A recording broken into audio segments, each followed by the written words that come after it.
You look pretty. With the head and the nothing serious. The worst part is the gas pain.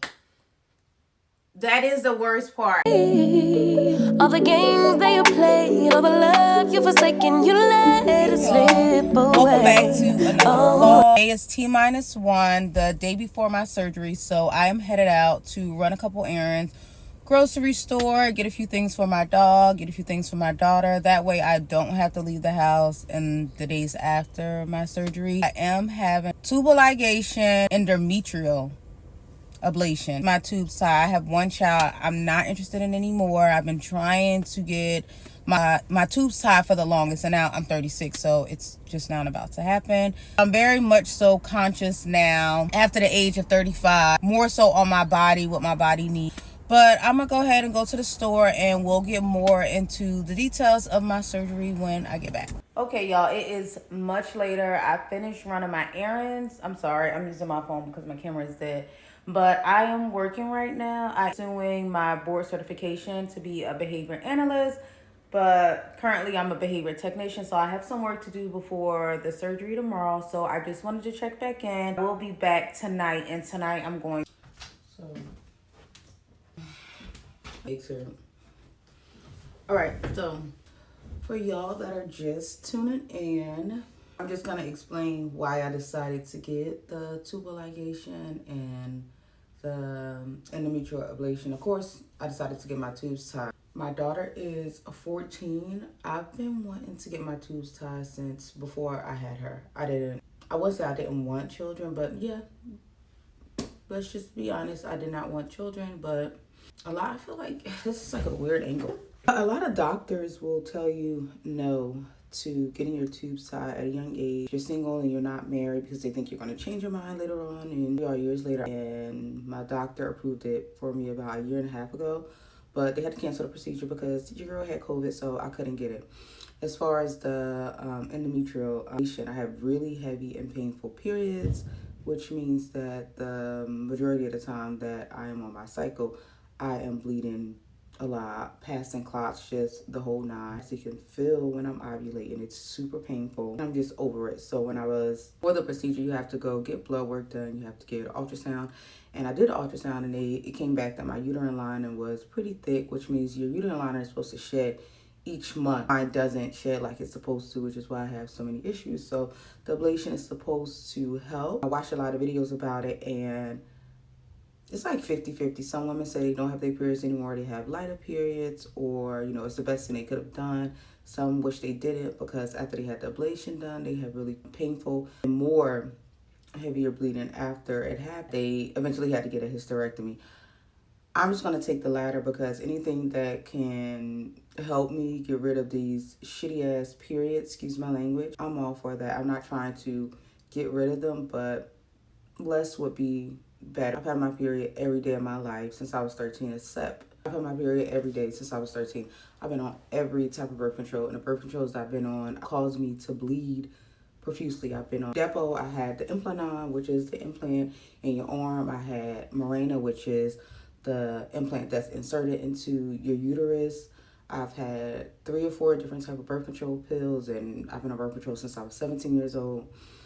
That was the first time I had birth control. I have Depo, Mirena, Implanon, the pill. I had the patch, and with the patch gave me also estrogen patch to counter the bleeding and the hormones. It was just a mess. So birth control is out for me. It doesn't work for me. Honestly, birth control, in my opinion, causes more harm to women. So the last time I've been on birth control was 2016. I just count my ovulation to avoid pregnancy, but I don't need to count anything now because I've had sex in almost 2 years. So for me, anything that a woman decides to get done to her body, whether it be surgical or non-surgical, is her business, and she allows you in, then great. But I just want to come on here and be transparent. And anytime you're put to sleep doing a surgery procedure, you should be worried. I prayed about it. I talked to my friends about it, and you know, my siblings about it. So I'm gonna go ahead and get in the shower and get ready. It's now 6:34, and my procedure is at 9:30. Go ahead and get there a little bit earlier. And I am a veteran. I was in the military for 10 years, the Army. So the VA is actually paying for My surgery. Are here. Say hey, girl. Hey. Y'all. I'll update y'all in a little. Let her know, I gotta let her know that she my white horse, she my medical. She like my baby mama, know how to take care of me. Give my baby problems, you gon' regret everything. So I let her know, gotta let her know. Came through the front door, I'll be ready for her. No problem. Excuse me.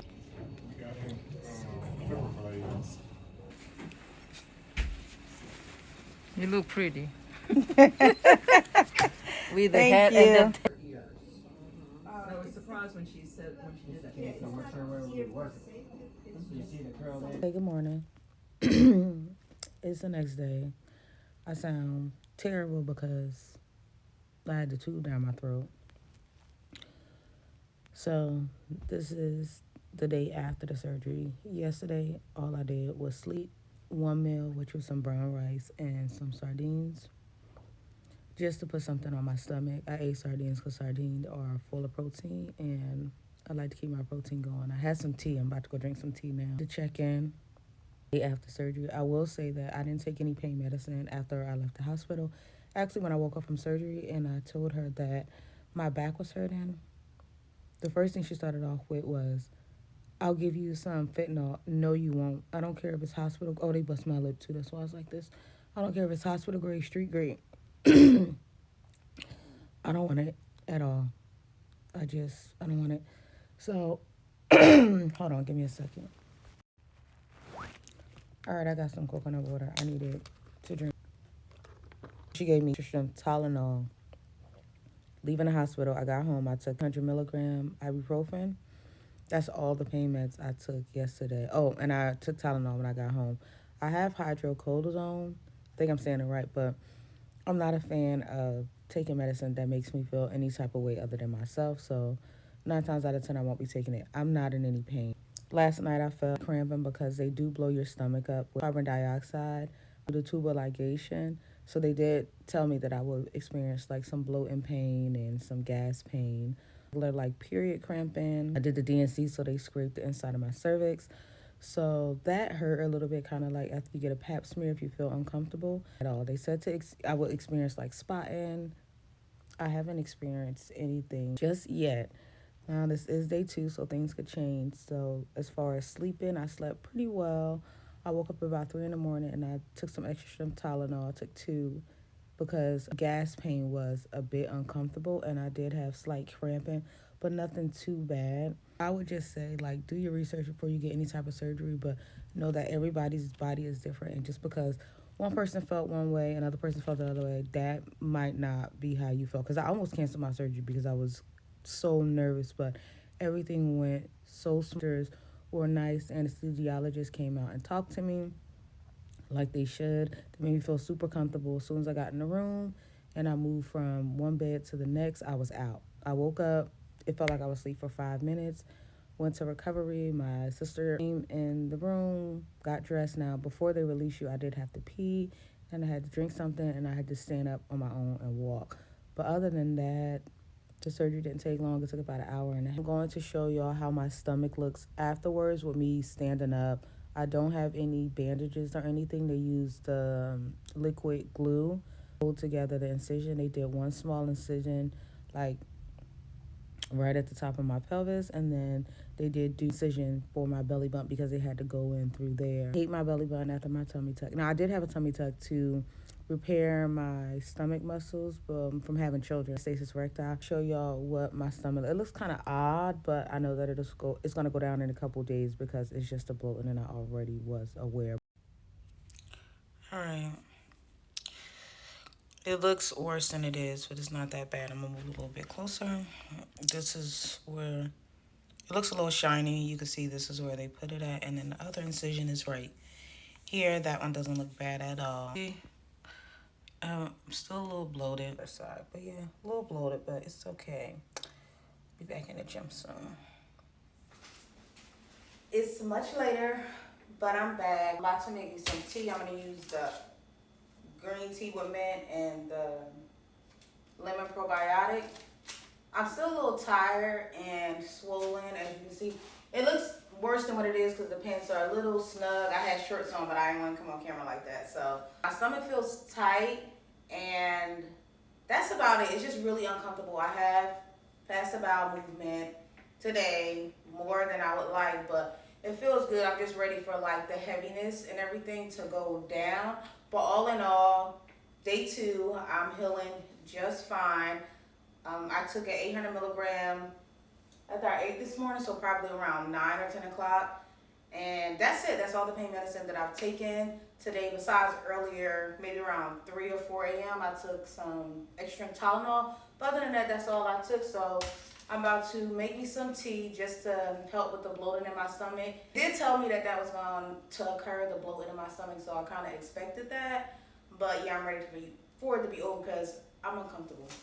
So I did want to show you the meds that they gave me. They gave me Narcan. I guess people overdose off opioids, but I'm not taking any opioids. They gave me hydrocortisone take as well, but I haven't taken that. So this is one of the medicines. Well, I wouldn't even say medicine. I'm going to take this by like a shelter or something and give it to them. Maybe somebody around there can use it. Hydrocodone, and it's 325 milligrams for the pain. I haven't taken it yet.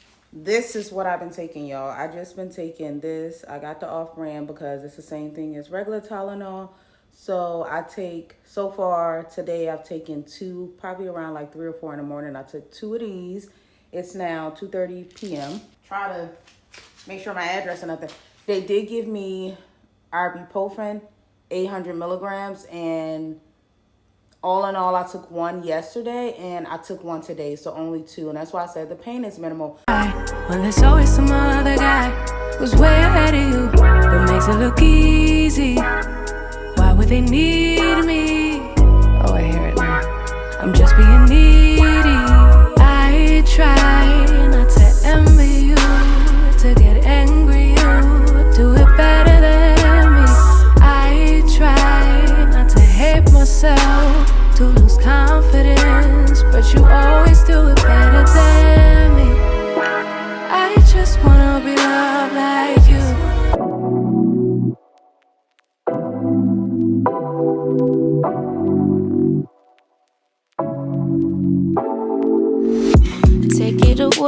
Take it away, feeling too good to me.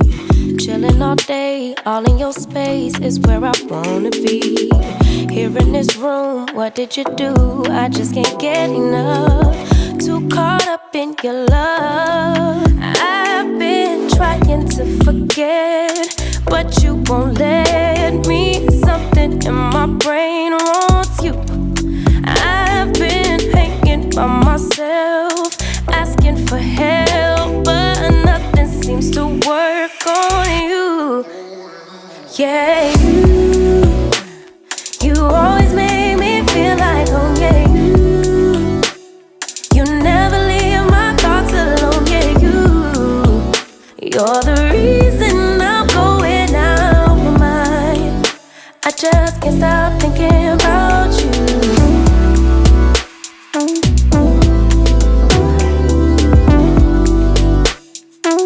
So it is a couple days after the surgery. I don't want to be long-winded, so let's wrap this up because I did a lot of talking within the video, but I wanted to answer some questions that I have been asked personally about the surgery and how to prepare. Your doctor will give you a list of things not to do before the surgery. That includes no drinking, no smoking. That means cigarettes, vapes, hookahs, whatever you choose, none of that. Cannot eat after midnight on the night of the surgery. Like I said, they will give you a list of things, do's and don'ts. I didn't drink a couple weeks before the surgery because I was so nervous. I wanted everything to go right. For recovery, stay off of your feet. Stay off of your feet. I'm saying that because I didn't stay off my feet. If I felt well enough to get up, then I did. I cooked every day. I like cooking. I'm a single parent. My daughter has to eat. I did drive day 3 after recovery, but I had to go to my daughter's soccer game, and I did have to get groceries. One of those days, my neighbor did take me to get groceries, but little odds and ends, fresh produce, I did go out and get. I did take it easy. I would never overextend myself, but that lower back pain, it's no joke. It is no joke, and I did it to myself because I wasn't sitting down, so After that lower back pain hit, I did rest more. Hydrate. Lay off the caffeine. Hydrate with water, warm teas, any type of liquid that's going to rehydrate your body. Food. I wasn't hungry. Actually, I'm rolling into week 2, and I haven't really been super hungry. I don't know what's going on, but I've been eating maybe once or twice a day. Now, I have been snacking on like fruits and stuff like that, but big meals, I haven't been eating any big meals because I just feel bloated and full. That bloating and that gas pain, it's not a joke either. I didn't find out about the gas pain until I actually was in seeing the doctor the day of the surgery. So that rubbed me the wrong way, because you should have told me that. That back pain can hit in your shoulders, it can hit in your neck, and it can also hit in your lower back, and it does hurt and it is uncomfortable. So they give you pain meds, take it. I myself decided not to take any opioids, so the only pain medicine I had was 800 milligram ibuprofen, and I had extra strength Tylenol. That was enough for me, but it wasn't enough to knock out the lower back pain. So I did use a goodie powder for body aches for that, and that was the only thing that helped. I know people have their reserves about goodie powder, but for me, for that lower back pain, goodie powder was the only thing that helped. I got put under general anesthesia. The surgery was probably about an hour and a half, not long. I woke right up. To me, I feel like I woke right up. I met the whole team. When I got to the hospital, they re-explained the procedure. They asked you what you're going to get, just so they make sure that you're well educated. I didn't go into the surgery blind. Do I have any regrets as of now? I don't know. I feel like I got to wait a few months to see how my periods react. As far as bleeding, I didn't start bleeding until day 2 in the middle, and it's been very light. It's like pink. I know might be too much information, but I got to give y'all all the deets, because why else would I put out the video? I haven't been like soaking pads, but I've had to wear a pad every single day after the surgery. And like I said, it's not just blood coming out. It's like whatever else, whatever they did in there, scraping the insides when they did the DNC, all that stuff is like slowly coming out. The cramping, honestly, is minimal. The cramping is not bad. It's not bad. It doesn't even feel like cramping like when you're on your period. It just feels a twinge of pain here and there, but nothing serious. The worst part is the gas pain. That is the worst part. Maybe because I've never been gassy before and I never felt that, but I was walking around day 2 stiff neck. Like, it was no joke. That's why I went and juiced. You saw in the video, I went and juiced. And I made me some tea to try to feel better. But whenever I would lay down on my side, the gas pain would hit. I would have to stand up, walk around to get a little bit of release. No joke. Bowel movements were fine. I actually feel like I'm getting more bowel movements afterwards. I don't know if that makes any sense. But if y'all have any other questions, drop them down in the comments below. I will come back. I'll make a follow-up video in a few months to answer any additional questions. I hope that this video covered everything that you would need to know about getting your tubes tied that I can provide. We all have our own opinions, but for me, it was the best choice. I don't know if it's the best choice for you, but hopefully, I don't know, because this reproductive system, man, women go through a lot. I know I said I wasn't going to get long-winded, but we go through a lot. Thanks for tuning in to my video, and I really hope you learned something and you got to know me and my personality a little bit more. If you aren't subscribed, make sure you subscribe. Happy healing to me, and again, thank you all for tuning in. How many pebbles did we have? Take it away, feeling too good to me. Chilling all day, all